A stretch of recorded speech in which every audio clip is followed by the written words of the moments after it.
Moi, Arthur, je cuisine dans ce restaurant depuis des années. C'est un endroit agréable, et la cuisine est devenue mon domaine. Ne vous méprenez pas, cuisiner toute la journée pour des inconnus est une chose, mais c'est différent quand je ramène à la maison pour ma femme, Mav, et les enfants. Nous avons 2 petits, mon fils Mike, 8 ans, et ma fille Mia, 6 ans. Et franchement, j'adore leur préparer le dîner tous les soirs. Je termine le travail, je prépare de bonnes choses et je ramène un repas chaud pour toute la famille. C'est notre système depuis des années. Je m'occupe du dîner en semaine, et le week-end, c'est Mav qui prend le relais. Ça nous convient. Elle prépare le petit déjeuner et le déjeuner en semaine, donc on a chacun notre truc, vous savez? On n'a jamais vraiment pris de disposition formelle, mais c'est juste une routine qu'on a instaurée, et ça marche. Enfin, ça marchait très bien jusqu'à récemment. Bref, vendredi dernier, May avait invité quelques amis pour une petite soirée entre filles chez nous. J'avais déjà eu une longue journée, mais je ne voulais pas rompre avec la tradition, alors j'ai préparé le dîner pour la famille comme d'habitude et je l'ai ramené à la maison. En arrivant, le salon résonnait déjà de rires et de verres à vin qui trinquaient. Je me suis jointe à eux un instant, j'ai souri, discuté, embrassé Mav sur la joue, puis je suis allé me coucher tôt. J'étais crevé. C'est là que je l'ai entendu. J'étais au milieu du couloir quand son ami Vivien, qui a un côté direct, disons, a commencé à poser des questions à Mav sur qui fait quoi à la maison. Elle n'était pas subtile non plus. Alors, est-ce qu'il lui arrive de cuisiner pour toi? A demandé Vivien assez fort pour que je l'entende. Ou est-ce un de ces maris qui cuisine au travail et pense que c'est fait? Je me suis arrêté dans le couloir, sans fierté ni rien. Je m'attendais à ce que Mav dise quelque chose comme « Oh, Arthur ramène le dîner tous les soirs. Il nous nourrit presque tous, même après le travail. » Parce que c'était la vérité. Mais elle ne l'a pas fait. Au lieu de ça, elle a ri. J'entendais le tintement de son verre de vin, le ton amusé de sa voix. « Oh, tu sais, Arthur, a dit Mav comme si elle jouait le jeu. Il préférerait probablement me laisser cuisiner quand il est à la maison. Et ça, mec, ça m'a un peu blessé, parce que ce n'était pas une phrase en l'air. C'était elle qui balayait tout ce que je faisais sans même y réfléchir à 2 fois. Vivian a sauté sur l'occasion, bien sûr. Burke. Ne me lancez même pas sur le sujet, a-t-elle dit en faisant tourner son vin. Mon ex-mari, c'était, selon elle, l'homme le plus paresseux du monde. Elle s'est lancée avec enthousiasme. Avant, je rentrais du travail, les courses dans un bras, le linge dans l'autre, et ce type était sur le canapé, la gorge serrée, à regarder le golf comme si c'était son boulot à plein temps. Je jure que j'aurais pu m'écrouler devant lui, et il m'aurait demandé de baisser le volume. Et pendant tout ce temps, Mav était assise là, à rire, à hocher la tête comme si c'était la chose la plus compréhensible qu'elle ait jamais entendue. Vivant se pencha vers moi en murmurant d'un air moqueur. Et si jamais je lui demandais de cuisiner, il ferait comme si je lui demandais de construire une fusée. Mav éclata de rire. Ouais, je comprends. C'est tellement dur de faire cuisiner Arthur à la maison.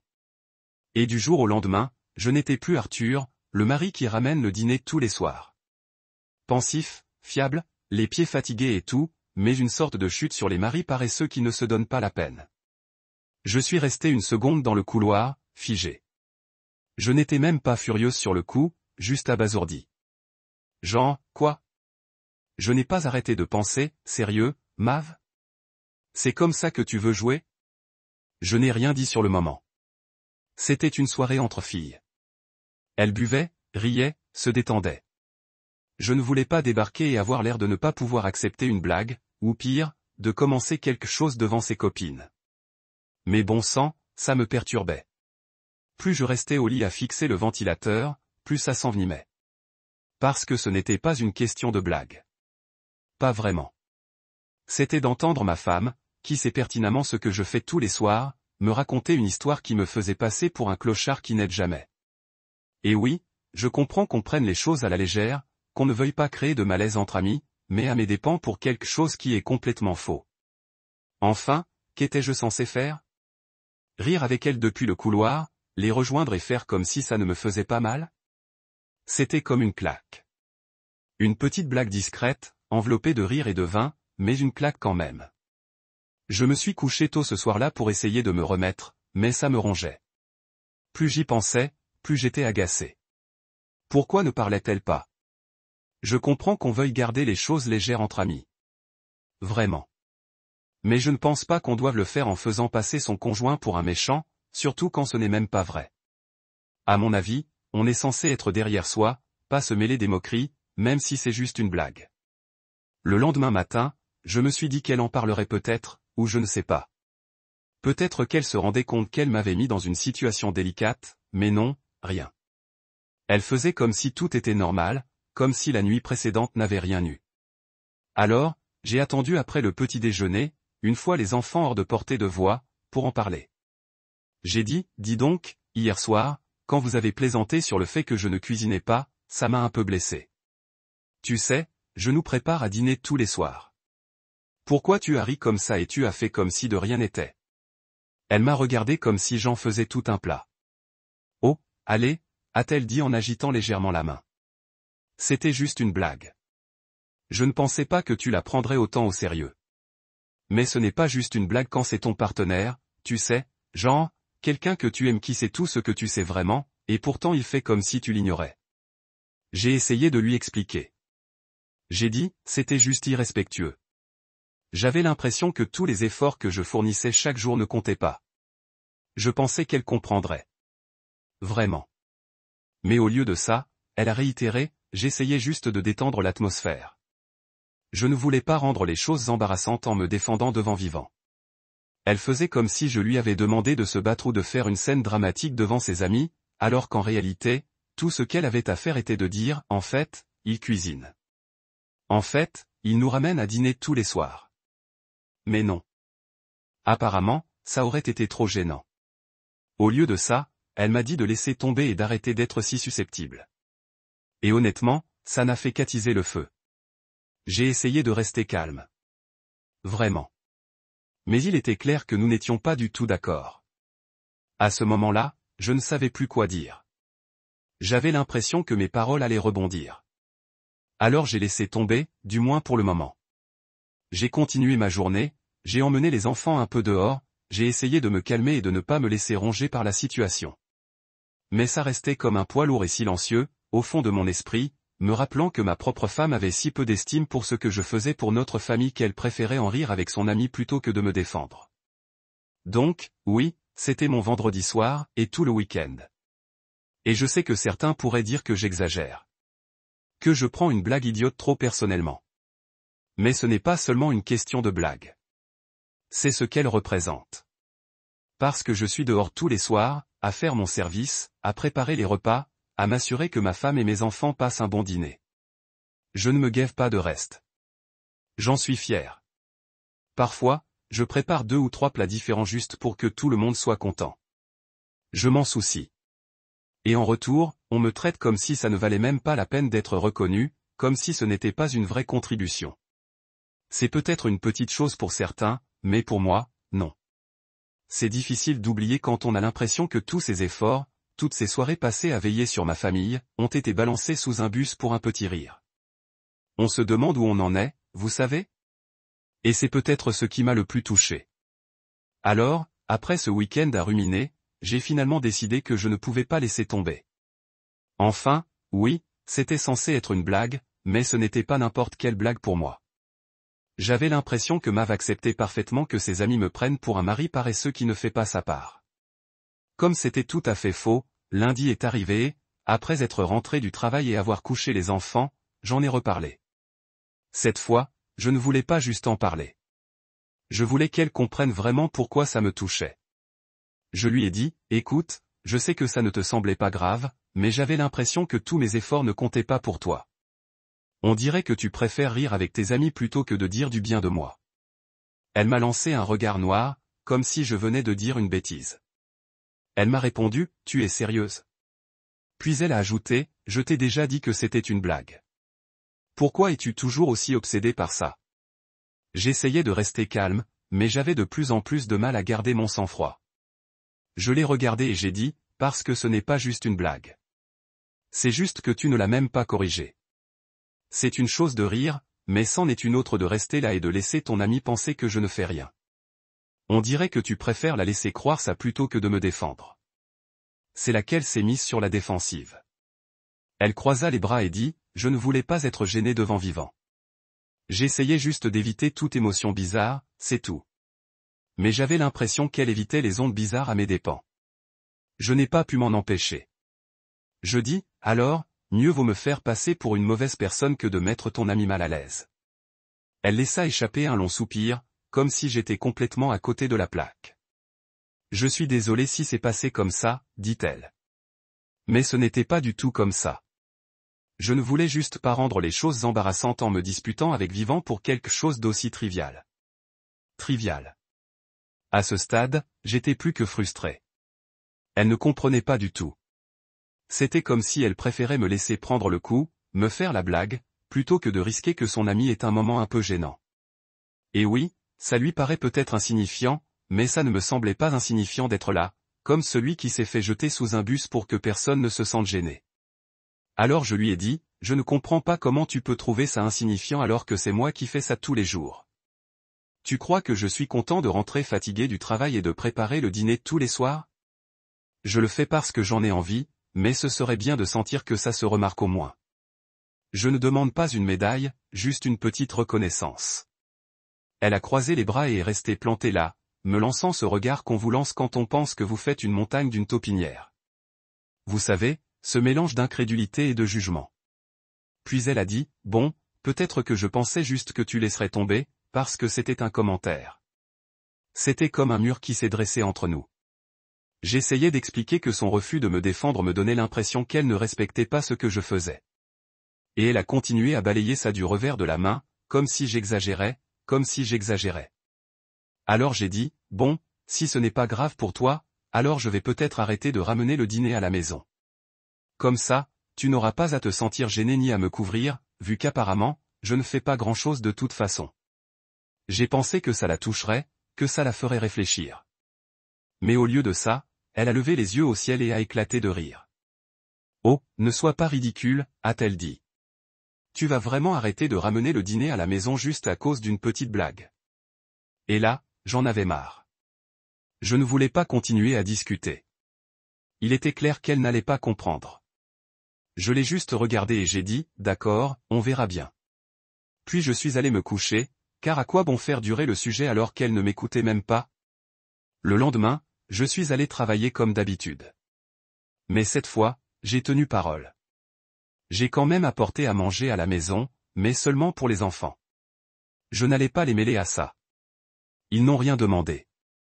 Mais Mav, je me suis dit que si ce n'était vraiment pas grave, elle s'en ficherait, non? Quand en rentrant ce soir-là, je la voyais lorgner les sacs de plats à emporter, attendant visiblement sa part, comme toujours. Et quand elle a réalisé qu'il n'y avait rien pour elle, elle m'a regardé comme si j'avais une deuxième tête. Elle a plissé les yeux et a dit, alors, tu ne m'apportes vraiment rien maintenant? J'ai simplement haussé les épaules. Tu crois que je ne cuisine pas, de toute façon? J'ai dit, alors, je me suis dit que ça ne te dérangerait pas de t'occuper du dîner toi-même. Son visage est devenu rouge. Elle semblait vouloir dire quelque chose de dur, mais au lieu de cela, elle a marmonné quelque chose dans sa barbe et est partie à grands pas vers la cuisine se préparer un sandwich. Je voyais bien qu'elle voulait encore se disputer, mais je pense qu'elle a compris que je n'étais pas d'humeur à tourner en rond. Les jours suivants, j'ai tenu mon plan. Je suis rentré avec de la nourriture pour les enfants. Rien de spécial, juste ce qu'ils aimaient, et rien pour elle. Chaque soir, elle me lançait ce regard agacé, mais ne disait pas un mot. C'était un face-à-face calme et tendu, elle attendait visiblement que je fasse quelque chose. Pause. Et honnêtement, une partie de moi espérait qu'elle comprendrait. Qu'elle réaliserait que je n'étais peut-être pas si déraisonnable après tout. Mais tous les soirs, c'était pareil. Elle préparait son repas elle-même, me lançait un regard mi-irrité, mi-provocation, et on se couchait sans vraiment se parler. Pas de bonsoir, pas de nouvelles, juste le silence. À un moment, j'ai commencé à me demander si je ne faisais pas durer les choses trop longtemps, si je n'aggravais pas les choses. Mais je me souviens de ce soir-là, elle était assise là avec Vivien, riant comme si tout ce que je faisais n'avait aucune importance. Comme une chute. Cette frustration, ça me faisait tenir le coup. Puis un soir, alors que je bordais les enfants, Mike m'a regardé sous les couvertures et m'a demandé, « Papa, comment ça se fait que tu n'apportes à manger que pour Mia et moi ?» Une maman veut des enfants, mec? Ils comprennent les choses plus vite qu'on ne le pense. Je ne voulais pas l'impliquer. Il n'avait pas besoin de savoir la tension entre nous, alors j'ai juste dit, maman prépare son propre repas cette semaine, mon pote. Il avait l'air perplexe. Son petit sourcil s'est froncé et il a cligné des yeux comme s'il voulait en savoir plus, mais il n'a pas insisté, a juste hoché la tête et s'est retourné. C'est drôle, sur le moment, je me suis senti un peu mesquin, mais en même temps, je ne me sentais pas mal. J'ai essayé de lui parler. J'ai essayé de lui expliquer pourquoi ça me dérangeait, et elle a balayé l'affaire comme si ça ne valait même pas la peine d'y penser, comme si j'étais trop susceptible. Donc, oui, c'était le seul moyen de lui faire comprendre que j'étais sérieux, que ce n'était pas qu'une question de nourriture, mais de respect. Si elle n'appréciait pas ce que je faisais tous les jours, alors peut-être qu'elle devrait voir ce que c'était sans. Et j'avoue qu'une partie de moi voulait juste qu'elle s'excuse. Dis-lui simplement, je ne voulais pas te donner l'impression que ton travail n'avait aucune importance. Quelque chose, n'importe quoi. Mais je ne voulais pas attendre. Alors, pour l'instant, tout ce que je pouvais faire, c'était camper sur mes positions et attendre qu'elle revienne. Une autre journée passa, la même routine. J'apportais à manger aux enfants, rien pour elle. Et chaque soir, elle me mettait au défi de craquer, de revenir à la normale. C'était comme une étrange confrontation silencieuse. Aucun de nous deux n'était prêt à cligner des yeux. Mais pour la première fois depuis un moment, je n'avais pas l'impression d'être celle qui se faisait marcher dessus. Puis, après quelques jours de cette confrontation silencieuse, j'ai remarqué quelque chose. La patience de May commençait à faiblir. Elle n'aimait pas qu'on ne lui apporte pas à manger tous les soirs. Même si elle essayait de faire comme si ça ne la dérangeait pas, ça la dérangeait. Je le voyais à sa façon de bouger, à la façon dont elle regardait les sacs de plats à emporter quand je franchissais la porte. Chaque fois que je rentrais avec juste assez pour les enfants, elle me lançait un regard rapide, une pause pleine d'espoir, comme si elle attendait que je dise « Oh, et voilà le tien aussi ». Mais je ne le faisais jamais. Et à chaque fois, elle se retournait et allait tranquillement se préparer quelque chose. C'est là que ça devient intéressant, parce qu'au lieu de simplement en parler ouvertement, elle a commencé à laisser des allusions. Au début, tout petit. Un soir, elle a soupiré bruyamment en se préparant un sandwich. Pas une fois, mais deux. Comme si elle voulait que je lui demande ce qui n'allait pas. Un autre soir, elle a dit d'un ton désinvolte, comme si elle parlait au réfrigérateur, c'est tellement fatigant de devoir cuisiner après une longue journée. Ce qui était assez drôle, honnêtement, vu que c'était exactement la situation dans laquelle je me trouvais depuis le début. Mais bien sûr, je n'ai rien dit.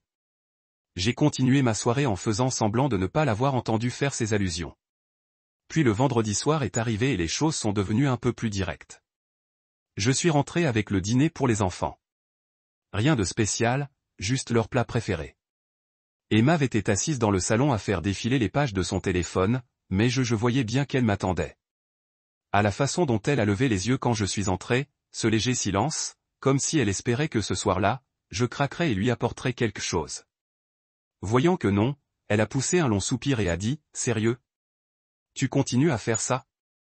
Je l'ai regardé et j'ai haussé les épaules. « Tu crois que je ne fais rien ?» Alors, je me suis dit que j'allais te donner un avant-goût de ce que c'est. C'est là qu'elle a un peu perdu son sang-froid. Elle s'est levée, les mains sur les hanches, et a dit, « Ça devient ridicule, tu ne trouves pas ? » Je comprends. Tu es en colère, mais je t'ai déjà dit que ce n'était pas à prendre au sérieux. Je ne reculerai pas, si ce n'est pas grave, ai-je dit. Alors pourquoi ça te dérange autant ? Tu as ri avec ton ami comme si j'étais juste un type qui n'avait pas envie de cuisiner pour sa famille. Alors, je ne sais pas. Peut-être que je te donne juste une pause dans ma vie de non-cuisinier. Elle a soufflé et a détourné le regard comme si elle essayait de se calmer. J'ai vu sa mâchoire se serrer. Ce n'est pas ça, a-t-elle dit au bout d'un moment. C'est ton refus de tourner la page sur quelque chose qui n'était même pas censé te faire du mal. Je pensais que tu comprendrais. J'essayais juste de garder les choses légères avec Vivien. J'ai pris une inspiration, essayant de ne pas claquer, même si ma patience commençait à s'épuiser. Ce n'est pas difficile de dire, dis donc, mon mari cuisine tous les soirs. Pourquoi est-ce si important pour toi ? J'ai dit, je ne comprends pas. Tu n'as même pas essayé de me défendre. Tu as juste suivi le mouvement. Elle m'a regardé et, pour la première fois depuis des jours, elle n'a pas eu de réponse immédiate. Sa bouche s'est ouverte, puis refermée, comme si elle réfléchissait vraiment. Je me suis dit, ça y est. Peut-être qu'elle comprend enfin où je veux en venir. Peut-être qu'elle a compris. Maintenant.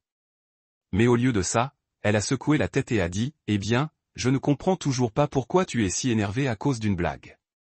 Sur ce, elle s'est retournée et est allée dans la cuisine, probablement pour se préparer à manger. Je suis resté planté là une seconde, à fixer l'endroit où elle était, frustré, je ne peux même pas le décrire. J'avais l'impression d'avoir heurté un mur. Je suis allé voir les enfants, je les ai bordés, je les ai embrassés pour leur dire bonne nuit. Puis je suis allé me coucher en essayant de lâcher prise pour la nuit, mais cette même sensation de lourdeur dans ma poitrine, comme un roc, je ne pouvais pas bouger. Le lendemain, la tension était palpable. On faisait toutes les deux comme d'habitude avec les enfants, sourire, petit déjeuner, bavardage, on se comportait normalement devant eux. Mais dès qu'ils n'étaient plus là, c'était comme si on s'ignorait. Je m'attendais à ce qu'elle essaie d'en parler, mais elle continuait à faire son truc. On se déplaçait dans la maison comme deux aimants inversés. Proches mais répulsifs. On aurait dit qu'on était trop têtu pour faire le premier pas et qu'aucun de nous n'allait reculer. Puis vint le dimanche matin. D'habitude, le week-end, c'est elle qui cuisine, mais cette fois, elle était assise dans la cuisine à siroter son café et à naviguer sur son téléphone comme si elle attendait quelque chose. Les enfants regardaient des dessins animés dans l'autre pièce. L'odeur du café flottait dans le silence comme de l'électricité statique. Finalement, elle a levé les yeux vers moi et m'a dit, « Alors, tu vas rester assis là sans rien faire ?» Je savais où ça allait mener, mais je me suis dit que j'allais jouer le jeu un peu. « Je pensais que tu serais content de faire une pause dans mes occupations non culinaires, » dis-je sans même prendre la peine de dissimuler ma voix. Ça l'a vraiment énervée. Elle reposa son café avec un peu plus de force que nécessaire et dit, « Tu es vraiment mesquin. Tu sais que tu fais durer les choses bien trop longtemps juste pour faire valoir ton point de vue. » Je gardai un ton ferme. Peigne. Peut-être que je n'aurais pas besoin de faire valoir mon point de vue si tu t'excusais au lieu de balayer l'affaire du revers de la main. Elle croisa les bras. Je voyais l'étincelle dans ses yeux. Défensive, irritée, mais je n'allais pas lâcher prise. Je ne comprends pas pourquoi c'est si dur, dis-je. Tout ce que je voulais, c'était que tu t'excuses de m'avoir fait passer pour un fainéant devant tes amis. Elle me fixa une seconde, et je le vis. Cette fois, elle réfléchissait vraiment, pas juste en train de réagir, pas en train d'essayer de gagner la dispute. Elle réfléchissait. Finalement, elle poussa un long soupir et dit, « D'accord. Je suis désolé. Je suis désolé si je t'ai donné l'impression de ne pas en faire assez, mais c'est vraiment épuisant de devoir cuisiner après une longue journée. » Je me disais, je ne sais pas. Ça a été dur aussi. Et une partie de moi voulait juste l'accepter. Laisser les choses revenir à la normale. Mais une autre partie de moi, la partie fatiguée, celle qui ramenait le dîner à la maison soir après soir, semaine après semaine, était toujours irritée. Tu sais, je fais ça tous les soirs après le travail, dis-je. Ce n'est pas vraiment facile pour moi non plus. Elle hocha la tête. Et pour une fois, elle ne rétorqua pas. Elle ne leva pas les yeux au ciel ni ne changea de sujet. Ouais, je sais, dit-elle doucement, l'air plus abattu, peut-être. Je n'y avais juste pas pensé comme ça. Nous sommes restés là, silencieuses, un moment. Pas gênées, juste silencieuses. Toutes les deux perdues dans nos pensées. C'était bizarre. Je pouvais lire quelque chose sur son visage. Elle commençait à devenir. Pas tout à fait, peut-être. Mais elle était en route. Puis elle a dit, « Écoute, je comprends que tu sois contrarié, mais est-ce qu'on va vraiment continuer comme ça ? Je ne veux pas que les enfants aient l'impression qu'il y a quelque chose qui cloche entre nous. » Elle avait raison, vraiment. Je ne voulais pas que les enfants soient pris au milieu de cette guerre froide. Et je ne voulais surtout pas qu'ils pensent que cette distance était normale. Mais c'était quand même difficile de lâcher prise. Je portais ce ressentiment depuis des jours. Être la cible de ses amis, puis se faire traiter de trop susceptible. Ça ne s'est pas dissipé du jour au lendemain. Alors je lui ai dit, « Écoute, je te ramène à dîner, d'accord ? Mais il faut que tu comprennes pourquoi ça m'agace autant. Je ne suis pas mesquine sans raison. Je travaille dur et je veux que ça compte pour toi aussi. » Elle hocha lentement la tête. Et pour la première fois depuis le début de toute cette histoire, elle semblait vraiment comprendre. Elle ne dit pas grand-chose, se contentant d'un petit « je suis désolé ». Et pour la première fois depuis des jours, ça semblait réel. Je voyais bien qu'il nous restait des choses à régler, mais au moins, on avançait. La tension dans la pièce s'apaisa un peu. Et même si les choses n'étaient pas encore tout à fait revenues à la normale, on avait l'impression qu'on allait enfin réussir à briser ce mur. Et oui, il a peut-être fallu quelques jours de confrontation gênante, mais au moins, elle semblait comprendre maintenant. Pour la première fois depuis le début de toute cette histoire, j'avais l'impression que peut-être, juste peut-être, on était sur la même longueur d'onde, ou du moins presque. Après cette conversation, les choses semblaient plus légères. Ni parfaites, ni fluides, mais plus légères. On ne se tirait plus à la gorge, et il n'y avait plus ces petites piques ni ces silences froids, mais il restait cette tension résiduelle, comme une gomme. Le bracelet était trop tendu. On savait tous les deux qu'on n'était pas complètement installés, mais aucun de nous ne voulait le casser à nouveau. Je sentais bien que May aussi était gênée. Je ne savais pas si c'était parce qu'elle se sentait vraiment mal ou si elle attendait juste que je lâche prise. Quoi qu'il en soit, j'ai décidé que la tension silencieuse valait mieux qu'une autre crise. Alors j'ai suivi le mouvement. Ce lundi-là, j'ai recommencé à apporter le dîner à tout le monde. Ça me semblait bien. J'étais prête à reprendre la routine. Pas seulement pour eux, mais pour moi aussi. En partie parce que ça me manquait. En partie parce que je voulais que les choses redeviennent normales.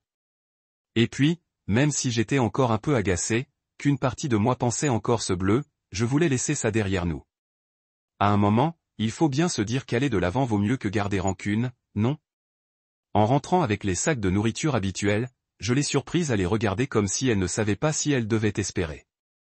Mais quand elle a vu que j'avais aussi apporté quelque chose pour elle, son visage a changé. Elle n'a rien dit, mais c'était là. Ce soulagement discret, cette légère amélioration dans son expression, comme si elle avait enfin compris ce que ce petit geste signifiait vraiment. Ce soir-là, alors que nous étions tous assis pour manger, elle a fait quelque chose qu'elle n'avait pas fait depuis longtemps. Elle m'a demandé comment s'était passée ma journée. Pas seulement comment s'était passé le travail, mais de vraies questions, des suivis, le genre de questions qu'on ne pose que lorsqu'on écoute vraiment. Et quand j'ai parlé, elle m'a regardé, vraiment regardé comme si les réponses lui importaient. Honnêtement, c'était agréable. Ce n'est pas comme si on ne se parlait pas, mais après tout ça, j'imagine que j'appréciais davantage le fait qu'elle fasse un peu plus d'efforts, qu'elle me montre qu'elle se soucie de moi d'une manière qui semblait délibérée. Et puis, comme si elle avait lu dans mes pensées depuis le début, elle a dit « J'apprécie vraiment tout ce que vous faites. » Vous savez, ça m'a pris au dépourvu. J'ai levé les yeux vers elle, essayant de ne pas en faire tout un plat, mais je suis sûr qu'elle a vu la surprise sur mon visage. « Ouais », demandai-je en essayant de garder un ton décontracté. Elle acquiesça. « Je sais que j'ai fait une bêtise avec Vivien. J'aurais dû te défendre. Je n'avais pas réalisé à quel point c'était important pour toi, mais je comprends maintenant. C'était un de ces rares moments où l'on sent que quelqu'un est totalement sincère avec toi. » Il n'y avait pas de blabla dans sa voix. Pas d'attitude défensive, juste des mots honnêtes. J'acquiesçai, ne sachant pas trop quoi dire, et marmonnai « Merci ». Je ne voulais pas faire durer le silence ni le rendre gênant en disant trop, alors on retourna manger. Le silence qui suivit n'était pas pesant. Il était confortable, le genre de silence qui indique que quelque chose s'est amélioré.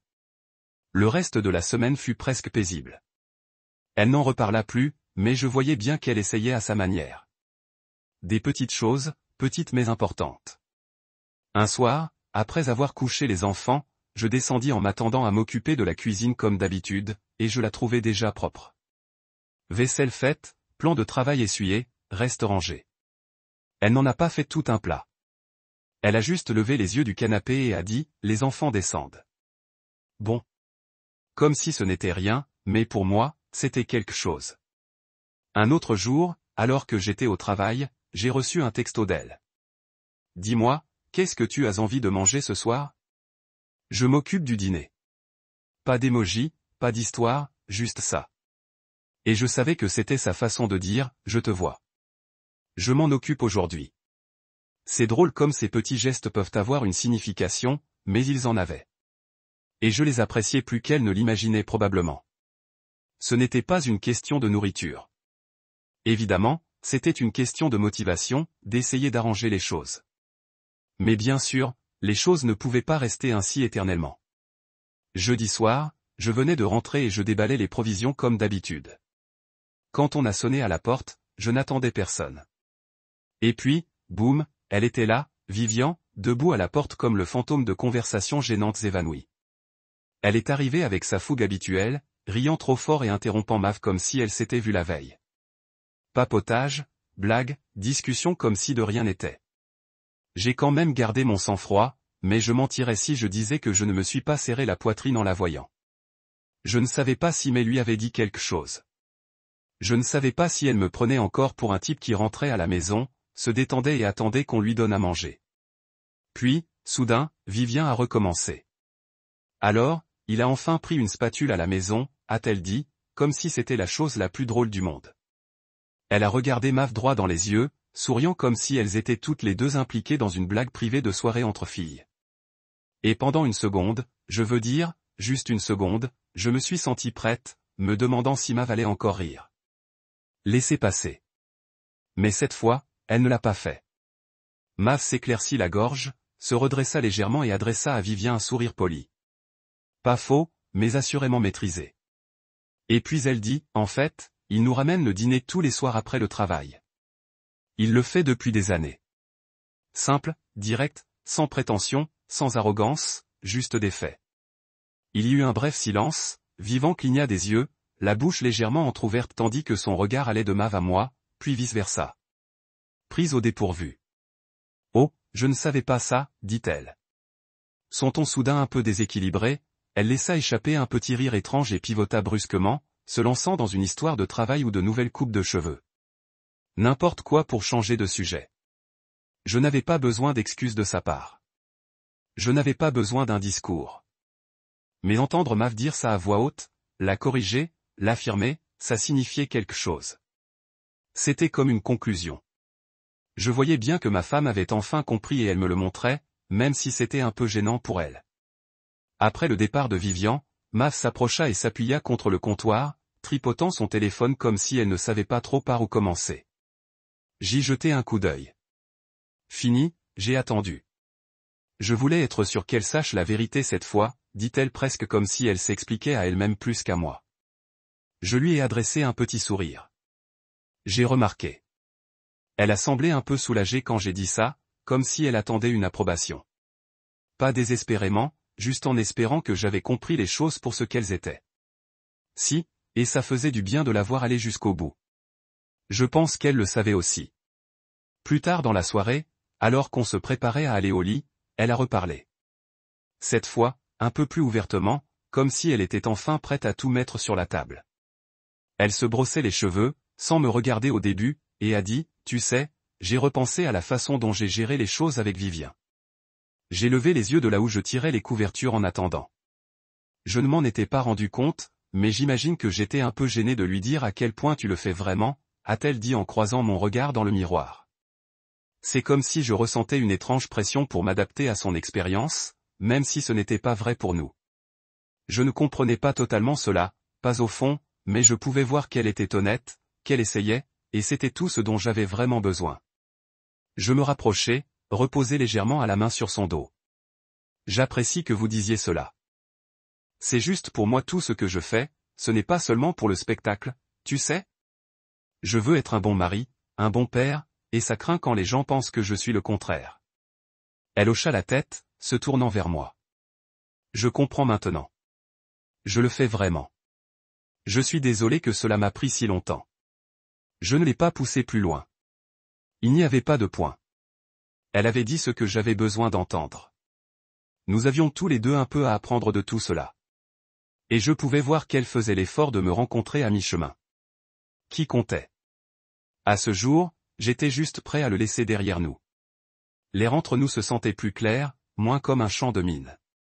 En fin de compte, oui, ça avait été beaucoup, plus que ce à quoi je m'attendais de ce qui a commencé comme un stupide commentaire hors main, mais cela nous a rapprochés de cette manière étrange. Nous a forcés à parler de choses que nous dépassons généralement, et j'avais l'impression de nous comprendre un peu mieux maintenant. Si vous m'avez dit il y a une semaine que cette petite blague entraînerait des conversations profondes sur le mariage et le respect, j'aurais ri, j'ai probablement fait une blague à moi. Mais ici, nous en sortions de l'autre côté un peu plus fort, et cela m'a ressemblé à une victoire. Alors que nous allions nous coucher cette nuit-là, il n'y avait pas de tension restante. Pas de distance silencieuse, juste un sentiment que nous étions tous les deux de retour dans la même équipe. Et vraiment, c'est tout ce que je voulais en premier lieu. Une fois que tout s'est installé, il avait honnêtement l'impression qu'un poids avait été levé. Les choses sont revenues à la normale assez rapidement après mais ont eu sa conversation avec Vivant et ont admis que je cuisinais depuis le début. Les enfants n'ont remarqué pas grand-chose pendant notre petite impasse, ce qui était bien. Mais même ils semblent sentir que les choses étaient un peu plus légères à la maison maintenant. Pour la première fois depuis un certain temps, tout était juste facile. Pas de tension sous-jacente, pas de silence maladroit ou d'épaules froides. Je suis retourné à ma routine habituelle de ramener le dîner à la maison chaque soir. Et je sais que cela semble bizarre, mais ça semblait mieux qu'avant. Comme le poids du fait de ne pas être apprécié s'était finalement levé. Je ne faisais plus seulement les mouvements. J'apparaissais et j'avais l'impression que May a finalement vu ça. Elle n'avait rien à dire. Elle a juste commencé à le montrer de petites manières. Elle avait fixé la table avant de rentrer à la maison, où elle commençait à nettoyer juste après le dîner sans que je le demande, ce qui était définitivement nouveau. Ce n'était pas un grand geste ou quoi que ce soit, mais cela signifiait le monde pour moi. C'était comme si elle avait finalement remarqué ce que je faisais depuis le début, et cette petite reconnaissance a fait une énorme différence. La semaine après notre grand discours, nous avons eu une de ces rares nuits où tout s'est aligné. Les enfants ont été enveloppés dans leurs projets scolaires dans l'autre pièce, et Mav et moi nous sommes retrouvés seuls à la table, juste nous deux, partageant un repas que j'ai ramené à la maison. Au début, c'était juste le truc habituel. Comment était ta journée? Occupée. La cuisine a été claquée autour du déjeuner. Vous réunions toute la matinée. Je voulais jeter mon ordinateur portable à un moment donné. Nous avons ri. C'était normal. Bon. Un peu normal. Puis de nulle part, elle a posé sa fourchette et m'a regardé un peu plus sérieusement. Vous savez, j'ai pensé à ce que vous avez dit, sur la façon dont vous voulez être un bon mari et un bon père. Je me suis arrêté au dépourvu. Ouais. Je ne pense pas avoir jamais réalisé à quel point cela comptait pour vous, a-t-elle dit, voix douce. Cela m'a surpris de la meilleure façon. Je ne m'attendais pas à ce qu'elle s'y attarde beaucoup après tout, mais je suppose que notre petite tempête l'avait fait refléter plus que je ne l'avais réalisé. Je me penchai un peu sur ma chaise, essayant de le mettre en mots. Il ne s'agit même pas d'être bon, ai-je dit. C'est que je ne veux pas être comme mon père, tu sais? Jamais là. Jamais vraiment foutu. Je sais que je travaille beaucoup, mais je veux toujours que vous et les enfants se sentent comme j'essaie, comme je m'en soucie, parce que je fais. Elle acquiesça lentement. Je le sais maintenant. Je suppose que je l'ai juste pris pour acquis. Je pensais que vous feriez toujours ces choses juste parce que c'est qui vous êtes. Mais je comprends. Vous ne le faites pas seulement par habitude. Vous choisissez de le faire. Et je veux l'apprécier davantage. L'entendant dire à haute voix, cela m'a frappé d'une manière que je ne m'attendais pas. Ce fut une sorte de soulagement, comme si je ne portais plus tout seul. Je n'avais pas besoin d'elle pour me louer tous les jours. Sachant juste qu'elle a vu l'effort, c'était suffisant. Nous avons parlé un peu plus après cela. Rien de la conversation lourde, juste honnête et facile, du genre que j'avais manqué. Et puis ce vendredi, elle a fait quelque chose qui m'a vraiment marqué. Je suis revenu du travail plus tôt que d'habitude, je suis entré, en m'attendant à la maison calme habituelle et à l'odeur de la prise de vue encore dans les sacs. Mais au lieu de cela, j'ai été accueilli par l'odeur indubitable de quelque chose de cuisson. Maintenant, cela n'arrive pas souvent, principalement parce que le dîner est généralement sur moi, mais elle était là au poêle, tablier sûr, préparer un repas pour nous tous. Elle avait mis la table, avait un verre prêt pour moi et a même dit aux enfants que c'était un dîner de remerciement spécial pour papa. Je suis resté là pendant une seconde, prenant tout cela. Les enfants rebondissaient autour d'excités que maman faisait quelque chose de différent. Et Mav, elle avait ce grand sourire fier sur son visage. Elle a tendu la main, a pris ma main et m'a tiré vers la table. Je voulais juste vous donner une pause, a-t-elle dit doucement. Vous en méritez un après tous ces dîners. Et je jure ce moment là-bas, ça m'a juste frappé. Ce n'était rien de grand ou de voyante. Être pris en charge. C'était étrange au début, comme si je ne savais pas trop quoi faire de moi-même, mais c'était une bonne sorte d'étrange. Les enfants le mangeaient au figuré et littéralement. Mike a continué à taquiner. Maman, tu vas commencer à cuisiner tous les vendredis maintenant. Amy a gloussa. Mais papa est toujours le vrai chef. C'était léger et amusant et exactement ce dont j'avais besoin. Et honnêtement, même s'il ne comprenait pas tout ce qui s'était déroulé entre Mav et moi, je pouvais dire qu'il ressentait le changement. Les choses étaient plus douces, plus faciles, comme la maison entière pouvait enfin expirer. Après le dîner, j'ai commencé à me lever. Instinctivement, à atteindre la vaisselle, mais Mav m'a fait signe. Non, dit-elle en pointant le canapé. Asseyez-vous. Tu es en ruine ce soir. Je le veux. Tu es sûr? J'ai demandé un peu sceptique. Positif, dit-elle avec un sourire narquois. Détendez-vous. Vous l'avez mérité. Et je l'ai fait. Je me suis assis en la regardant se déplacer dans la cuisine pendant que les enfants finissent leur dessert. Elle s'est nettoyée, fredonnant à elle-même, et le tout était juste paisible, comme cette assurance tranquille que ouais, elle voulait vraiment faire les choses. Plus tard dans la soirée, une fois que les enfants étaient au lit et que nous nous retrouvions dans le salon, elle se tourna à nouveau vers moi. Je sais que je l'ai déjà dit, a-t-elle commencé. Mais je suis vraiment désolé. Je n'aurais pas dû laisser cette blague avec Vivien partir comme ça. Tu fais beaucoup pour nous, Arthur, et je ne veux jamais que tu aies l'impression que ça passe inaperçu. Je l'ai regardée, je n'ai pas besoin de dire grand-chose parce que la vérité était dans tout ce qu'elle avait fait ce jour-là.